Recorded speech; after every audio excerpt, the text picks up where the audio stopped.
domaine intime. Oh non, il est malade. Il est malade. Non. Quelqu'un qui a eu parfois 15 ans, 20 ans d'embargo. Il a subi un embargo pendant 20 ans, pendant 15 ans. Il n'a pas touché des sœurs. C'est tout à fait normal que son corps soit en stand-by. Il n'est pas malade. Il a parfois besoin seulement ce qu'on appelle d'une mise à jour. Aidez le frère. Orientez le frère vers les gens compétents. Hein, vers les gens qui sont qui ont les capacités d'aider les gens dans ce domaine-là. Orientez-le vers un sexologue pour l'aider, ou vers un médecin qui va le suivre, qui va le mettre sous traitement. Vous verrez que non, le frère va démarrer au quart de tour. Hein? Il a besoin juste d'une mise à jour, parce que son corps n'est pas encore habitué à être en contact avec celui de la femme. Donc ce n'est pas une maladie. Oh non, il est malade, non. Vous voyez-vous, oh, je le quitte. Non, ce n'est pas une raison. Voyez-vous, donc le vœu existe. Le vœu existe. Donc vous n'avez pas le droit de briser cela. Prenons encore une autre écriture. C'est là où j'avais dit que non, le vœu, ce n'est même pas moi. Frère me dit, le vœu c'est jusqu'à ce que la mort vous sépare. Donc prenons encore dans Romains chapitre 7. Romains chapitre 7. Romains chapitre 7. Romains chapitre 7. Romains chapitre 7. Nous allons bientôt nous arrêter pour revenir dans une seconde partie. Continue toujours sur les fiançailles. Romains chapitre 7, verset 1. On va commencer à partir du verset 1 jusqu'au verset 3. La Bible dit: ignorez vos frères, car je parle à des gens qui connaissent la loi, que la loi exerce son pouvoir sur l'homme aussi longtemps qu'il vit. Ainsi, une femme mariée est liée par la loi à son mari tant qu'il est vivant. Mais si le mari meurt, elle est dégagée de la loi qui l'a liée à son mari. Si donc, verset 3, si donc du vivant de son mari, elle devient la femme d'un autre homme, elle sera appelée adultère. Notez que ici, Paul, qui écrit un épître aux Romains, était un docteur, était encadré par un docteur de la loi, appelé Gamaliel. Il connaissait la loi. Il connaissait ce que disait la loi de Moïse sur le mariage.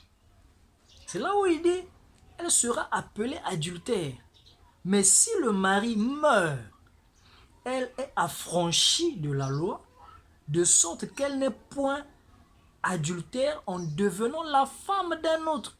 Donc, si tu es marié à un frère, ou tu es lié par un frère, à un frère par un vœu, que ce soit les fiançailles, que ce soit vous êtes déjà entré dans le mariage, et que tu brises cela, tu deviens la femme d'un autre frère, la Bible t'appelle femme adultère. Pourquoi? Parce que la loi, la Bible dit, si donc du vivant de son mari, elle devient la femme d'un autre, elle sera appelée adultère. Mais si le mari meurt, elle est affranchie de la loi. Quelle loi? Le vœu qu'il a lié à cet homme. Elle est affranchie, elle est libre de se remarier. Parce que son premier mari est mort. Donc le vœu n'existe plus. Voilà ce qui annule le vœu. C'est la mort. Voilà pourquoi Frère Branham me dit le vœu c'est jusqu'à ce que la mort vous sépare. Voyez-vous? C'est là où on dit que non, il m'a trompé, oh kakra, il m'a trompé, oh non, moi je ne savais pas que ce frère-là, il était comme ceci, il avait telle maladie, il va garder, oh cette soeur-là, je vois que non, elle est sorcière, elle est ceci, elle est cela, elle est impolie, donc je dois me débarrasser d'elle. Ah bon? On va lire, Frère Branham dit, dans ces conditions-là, c'est là où on dit que non, quand vous vous mariez, le mariage, c'est une responsabilité. Vous vous engagez dans quelque chose, vous allez sans retour. C'est une responsabilité. On s'y engage pas n'importe comment. Le mariage, ce n'est pas pour des enfants. C'est pour des adultes. C'est des gens matures. Ce n'est pas pour des enfants. On n'y entre pas pour jouer. Oh non, comme le frère ne veut plus venir à l'église, le mari ne veut plus venir à l'église, donc il faut se séparer de lui. Il faut le délier. On va y arriver. Au Frère Branham traite cette question-là. Tu as un mari, vous vous êtes connus, tout, marié, mais cet homme-là ne veut pas prier. C'est pas un chrétien. Et on dit que non, la sœur a cru le message. Non, tu dois te séparer de ton mari parce que c'est un païen. Tu as cru le message, lui c'est un païen, il faut se séparer de lui. Ah bon? Alors que le vœu existe. Le mariage n'annule pas le vœu. Plutôt la religion n'annule pas le vœu. Même si tu as fait le vœu avec un musulman et que tu as cru le message, si le musulman ne veut plus de ton christianisme, hein, et qu'il te menace à cause de la foi. La Bible traite cette question et Frère Branham a traité cette question. Il te menace à cause de la foi. Tu ne peux pas continuer à rester avec quelqu'un qui menace ta foi, qui menace de te quitter à cause de ta foi. À ce moment-là, la Bible dit qu'il faut que tu te sépares d'un tel homme ou d'une telle femme, alors tu te sépares de lui. Dieu nous a appelés à vivre en paix.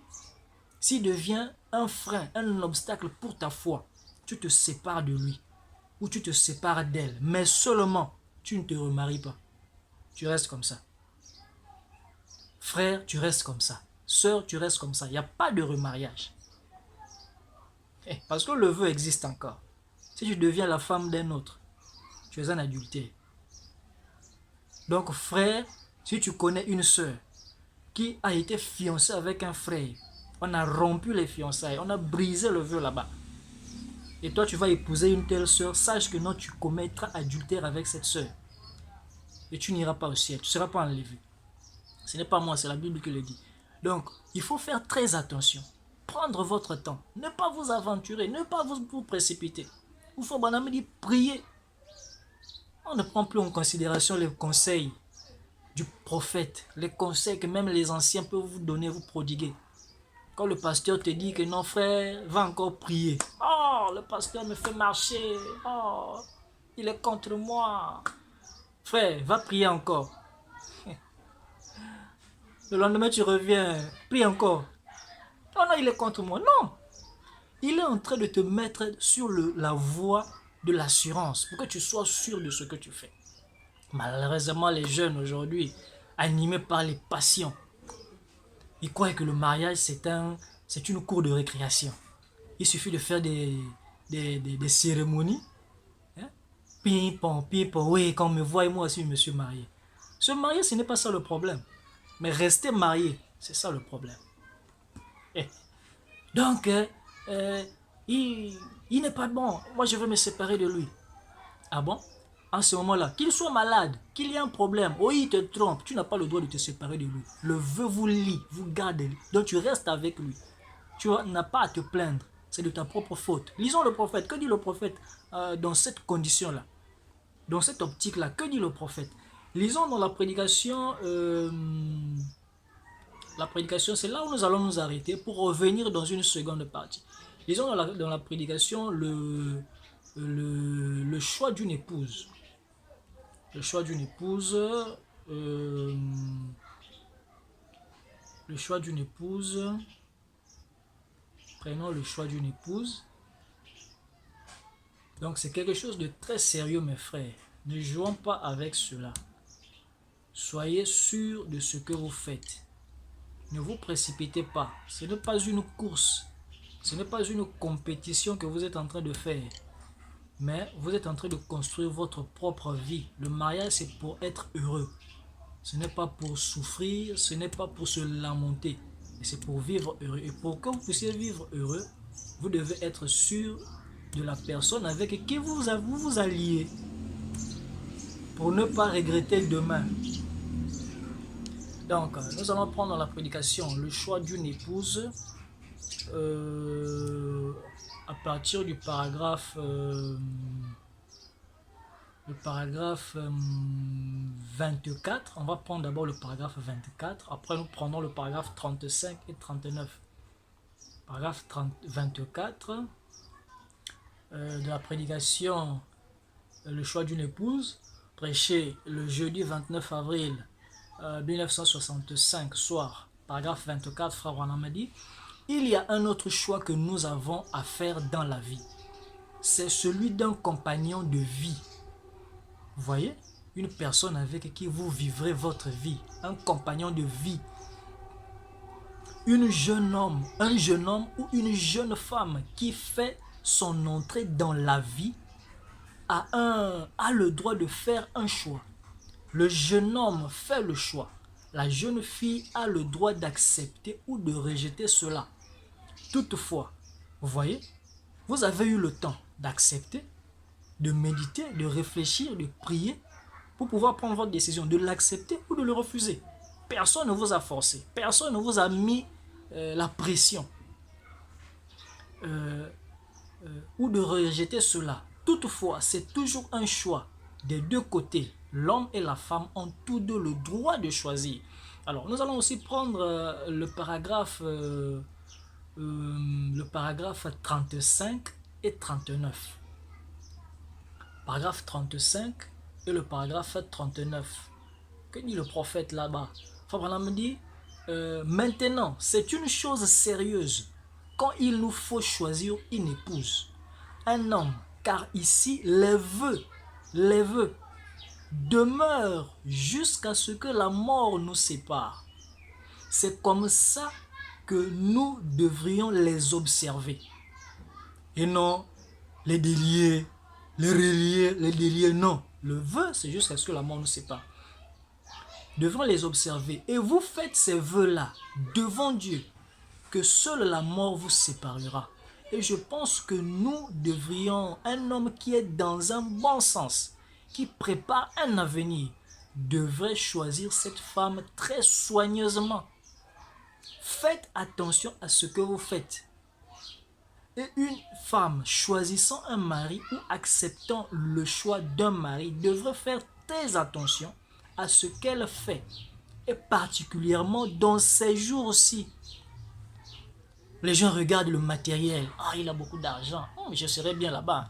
Qu'est-ce que tu as dit que non, tu seras bien là-bas? Tu sais comment lui, il obtient cet argent-là? Particulièrement dans ces jours-ci. Un homme devrait réfléchir et prier avant de choisir une épouse. Faut prier, frère. Faut pas venir là, oh non, Dieu m'a dit. Non. Quand Dieu te dit, Dieu t'a parlé, Dieu t'a convaincu, tu es convaincu en toi que cette sœur-là, c'est elle. Tu es convaincu, sœur, que c'est ce frère-là. Hein? Faut être convaincu, faut prier. Frère Branham dit, faut prier. Tu pries, tu demandes à Dieu. Dieu va t'orienter. Dieu va te diriger. Dieu va te conduire. Et Dieu aimant ses enfants, étant le donateur de dons parfaits et excellents, il ne donne que de bonnes choses. Dieu ne donne pas de mauvaises choses. Et Dieu ne peut pas te donner un faux frère. Dieu ne peut pas te donner une mauvaise femme, une mauvaise sœur. Non.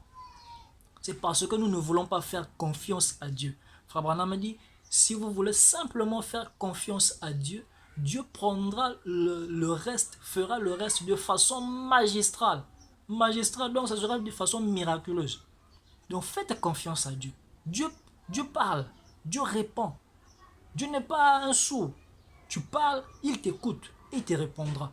Et si tu es sincère, l'ange avait dit à Frère Branham que si tu emmènes les gens à te croire et tu es sincère quand tu pries, rien ne résistera à tes prières, même pas le cancer. Le problème, nous ne sommes pas sincères. Quand nous allons devant Dieu, tu dois être sincère. Tu veux quoi? Parle, dis à Dieu. Dieu te répondra, il te donnera quelque chose de bon. Prenons le paragraphe 39. Nous courons pour terminer. Paragraphe 39. Et Frère Branham dit, et si nous examinons ce que nous faisons, quand nous allons nous marier, quand nous choisissons notre épouse ou notre mari, si nous pouvions examiner cela minutieusement, un homme devrait prier sincèrement, car il pourrait ruiner toute sa vie. Vous voyez? Donc, tu te sépares d'elle pour en prendre une autre. Tu es déjà dans une mauvaise posture. Pour Dieu, tu es un adultère. Tu es déchu de la grâce. Pourrait ruiner toute sa vie. Rappelez-vous que le vœu, Frère Branham revient, que le vœu c'est jusqu'à ce que la mort nous sépare. Et il pourrait ruiner sa vie en faisant un mauvais choix. Mais s'il sait qu'il fait un mauvais choix en épousant une femme qui ne lui convient pas comme épouse, et qu'il le fait de toute façon, alors c'est sa faute. Si la femme accepte un mari, sachant qu'il ne lui convient pas comme mari, après que vous avez su que ce qu'il était est vrai et ce qui était faux, alors c'est votre propre faute. Donc vous ne devriez pas le faire tant que vous n'avez pas minutieusement prié à ce sujet. Madame dit c'est de votre propre faute. Ce n'est pas la faute du pasteur, ce n'est pas la faute des parents, mais c'est de votre propre faute. Oh non, ce frère-là m'a trompé. Donc je dois me délier, me séparer de lui. Donc à ce moment-là, la sœur est libre. Parfois on met même les sœurs aux enchères. On met la sœur aux enchères. Donc la sœur là est libre.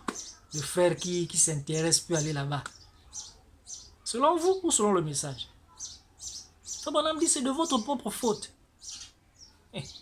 Donc tu restes avec ton fardeau. C'est comme cette chanson que chantait notre frère Mathusalem. Hein? Il chantait, il dit que non, un vieillard qui partit en voyage avec son fardeau sur son dos. Il rencontra un jeune homme. Hein? Hein? Vous voyez-vous? Donc la vie est un choix. Vous allez regretter. Si vous faites un mauvais choix aujourd'hui, demain vous allez le regretter. Si vous faites un bon choix, vous n'allez pas regretter. Un bon choix, un bon frère, un bon mari, c'est un choix. Une bonne soeur, une bonne femme, c'est un choix. Une mauvaise ou un mauvais aussi, c'est un choix. La vie, c'est un choix. Frère Branham dit, vous devez prier minutieusement à ce sujet pour que vous ne puissiez pas vous tromper. David disait que ta parole est une lampe sous mes pieds qui éclaire mon sentier. Donc la parole de Dieu comme une lampe. Faites confiance à Dieu. Priez, écoutez les conseils du prophète. Collaborez avec votre pasteur. C'est votre berger.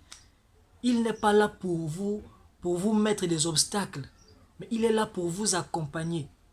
Il est là pour vous orienter, pour vous aider. Aujourd'hui, les gens ne veulent pas aller raconter leurs difficultés à leur pasteur. Alors que dans des histoires, des affaires de mariage et divorce, la règle laissée par le prophète, Frère Branham dit, rapprochez-vous, demandez, consultez votre pasteur, adressez-vous à votre pasteur. Nous avons des coachs de mariage, des coachs de couple. Quand on venait poser des questions au Frère Branham concernant mariage et divorce, Frère Branham disait, consultez votre pasteur, voyez votre pasteur. Parce que Frère Branham était idiot, ou il était incompétent de traiter les cas de ces gens-là. Parce que ces gens-là étaient dans des églises où il y avait des pasteurs. Il disait, demandez votre pasteur, allez consulter votre pasteur, voyez votre pasteur, parce que Dieu l'a placé là pour vous aider. Les gens sont là, derrière les coachs, pour chercher des conseils de mariage et divorce. Oh non, tu vois, quand tu viens là, ton mari, il a besoin, la femme a besoin toujours qu'on lui dise je t'aime, je t'aime, je t'aime, je t'aime. Et toi aussi tu prends ça, tu vas dans ton couple, tu appliques ça. Qui t'a dit que non tous les couples sont pareils? Voilà pourquoi je ne crois pas trop aux histoires des coachs, des couples. Parce que les couples ne se ressemblent pas. Chaque couple est unique en son genre. Les couples ne sont pas identiques. La manière dont les gens vivent dans ce couple-là, ce n'est pas de la même manière que vous pouvez vivre. Eux, s'ils mangent chaque jour la viande de bœuf, ne cherche pas à manger la viande de bœuf comme eux. C'est par rapport à leur poche. Et c'est, pourquoi tu vas ruiner ton foyer? Oh non, le mari aime quand la femme aime quand il rentre. Il faut l'embrasser. Qui t'a dit que non, dans ton couple, ça va marcher? Parfois, ta femme aime que tu lui tires les oreilles pour qu'elle soit contente. Toi, tu as entendu là-bas que non, il faut embrasser la femme. Toi aussi, tu viens chez toi, tu appliques, tu embrasses la femme. Parfois, chez toi, ça va mettre ta femme en colère. C'est là où j'ai dit, il y a 3 choses dans un foyer essentielles qu'il faut avoir. Dieu, sa parole. Hein? le dialogue et l'amour. Il faut dialoguer avec ta femme. Découvrir ce qu'elle aime, ce qu'elle apprécie. Dialoguer. Découvre ce que ton homme aime. Et travaille là-dessus. Tu feras un foyer heureux. Et tu seras heureux dans ton foyer. Tu seras heureuse.